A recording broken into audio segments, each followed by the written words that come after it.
Hi வணக்கம், நான் உங்களுக்கு பேசுறேன். இந்த நம்ம பத்தி பார்க்க போறோம் அப்படின்னு பாத்தீங்கன்னா, நம்ம யோகி பாபு, மொட்டராஜேந்திரன் மற்றும் பாத்தீங்கன்னா சென்ட்ராயன் இவர்கள் நடிச்சு பாலசரவணன் கூட எல்லாமே நடிச்சிருக்காங்க. அந்த படத்துடைய ட்ரெய்லர் வந்து ரிலீஸ் பண்ணிருக்காங்க. படம் பேர் என்னன்னு பாத்தீங்கன்னா தூக்குத்துறைனா அடாவடி அப்படின்ற மாதிரி தூக்குத்துறை அப்படின்னு சொல்லி டைட்டில் வச்சிருக்காங்க. ஸோ அந்த படத்தோட ட்ரெய்லர் தான் ரிலீஸ் பண்ணிருக்காங்க.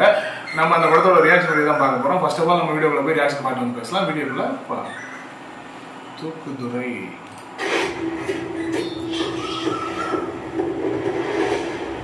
இதுலயும் கணத்தை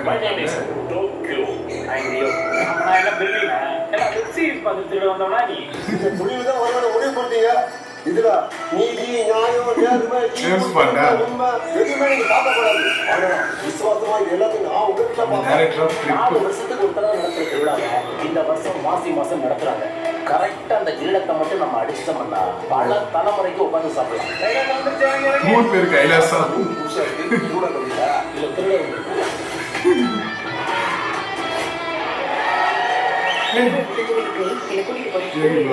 யோகி பாபு ஜோடி அவங்க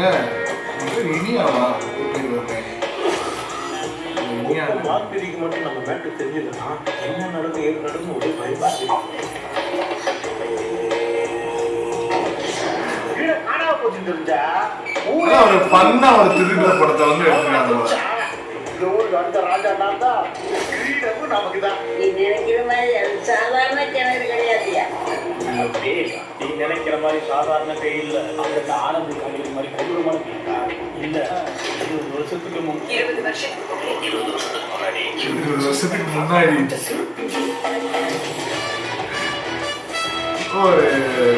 ஒரு காமெடி த்ரில்லரா எடுத்திருக்காங்க போல. ஒரு பேய் படம் மாதிரி. அதே மாதிரி ஸ்பாட் வந்து ரொம்ப முக்கியம். பேய் படம் மாதிரி தான் எடுத்திருக்காங்க. தூக்குத்துறை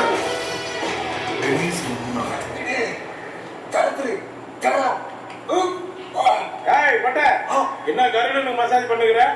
ஒண்ணுலப்பா, இந்த கோயில் எதாவது தொட்டா ஏதாவது பிறகுதுனாங்க. இது எதாவது தொட்டா கதவு பிறகு மட்டும் பார்த்தப்பா. இது ஜனவரி 25 ரிலீஸ் ஆகுது.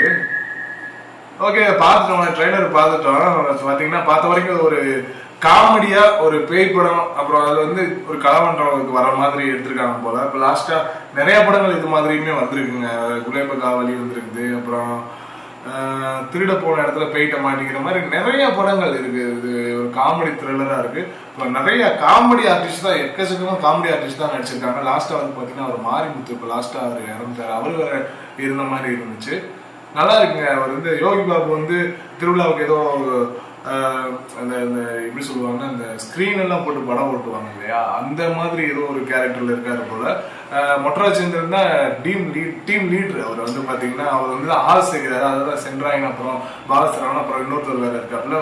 3 பேருமே அவங்க கூட சேர்ந்து அந்த கிரீடத்தை வந்து திருடுறதுக்காக அந்த ஊருக்கு போறாங்க போல.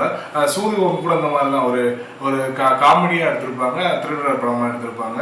ஸோ நிறைய படங்கள் அந்த மாதிரி இருக்கு. ஆனால் அதோட கதையம்சம் எந்த மாதிரி இருக்கு, எந்த மாதிரி கொண்டு போறாங்கன்னு தெரியல. ஜாக்பாட் வேற அந்த மாதிரி தான் எடுத்திருந்தாங்க. ஸோ நிறைய படங்கள் இருக்குங்க, சொல்ல முடியாது. அந்த அளவுக்கு பார்த்தோன்னே இது வந்து ஆல்ரெடி வந்த கதை அப்படின்னு தோணுனாலுமே அவங்கவுங்க டைரக்டர் அவங்களோட பாயிண்ட் ஆஃப் வியூ இருக்கும் இல்லையா, இந்த கதை எந்த பாயிண்ட் ஆஃப் வியூல எடுத்திருக்காங்க, எந்த மாதிரி அட்மாஸ்பியர்ல எடுத்திருக்காங்க, எந்த மாதிரியான காமெடிகள் வந்து புதுசா இருக்கும். நம்ம கதை எந்த அளவுக்கு பழசா இருந்தாலும் காமெடிகள் வந்து புதுசா இருக்கும். அந்த கிணத்துக்குள்ள பேய், அந்த கிணத்துல அவருக்கு லாஸ்ட்ல அந்த முட்டராஜேந்திரன் அந்த பொம்மையை பிடிச்சி தொர அப்படின்னு சொல்லிட்டு இருக்கிறப்ப யோகி பாபு வந்துட்டு என்ன அதை போட்டு மசாஜ் பண்ணிட்டு இருக்கேன்னு நினைக்கிறப்ப இதை தொட்டா அங்கங்க திறக்குமாப்பா, அதை திறக்குமா வைப்போம். ஸோ இந்த மாதிரி புதுசாக ஏதாவது ஒன்று யோசிப்பாங்க. ஆனால் கதை வந்து ஆல்ரெடி பார்த்த கதை மாதிரி தான் இருக்கு. அக்சுவல் சொல்றதுதான் ஜனவரி 25 வந்து ரிலீஸ் ஆகுது.